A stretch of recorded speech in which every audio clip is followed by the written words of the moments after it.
తన తండ్రి వైఎస్ రాజశేఖర రెడ్డి పేరును సిబిఐ ఛార్జ్ షీట్ లో పెట్టించిన వారికి ఏఐజీ పదవి ఇచ్చారని ఏపీ కాంగ్రెస్ అధ్యక్షురాలు వైఎస్ షర్మిల ఆరోపించారు. కడపలో నిర్వహించిన మీడియా సమావేశంలో ఆమె మాట్లాడారు. వివేక హత్య కేసుపై మాట్లాడుతూ జగన్ అధికారంలో లేనప్పుడు సిబిఐ విచారణ కావాలని అడిగారని గుర్తు చేశారు.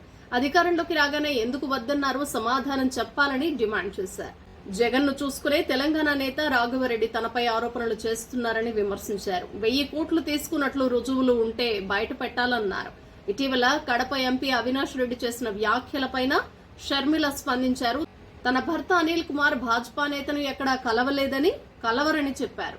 అవినాష్ మాదిరి అర్ధరాత్రి గొడ్డలి రాజకీయాలు తమకు తెలియదని ఎద్దేవా చేశారు. ఆంధ్రప్రదేశ్ అభివృద్ధి చెందాలంటే డబుల్ ఇంజన్ సర్కార్ ఉండాలని ప్రధాని నరేంద్ర మోడీ అన్నారు. తూర్పుగోదావరి జిల్లా రాజమహేంద్రవరంలో నిర్వహించిన ఎన్నికల ప్రచార సభలో పాల్గొన్నారు. గోదావరి మాతకు ప్రణామాలు అంటూ ఈ నేల మీదే ఆదికవి నన్నయ్య తొలి కావ్యం రాశారన్నారు.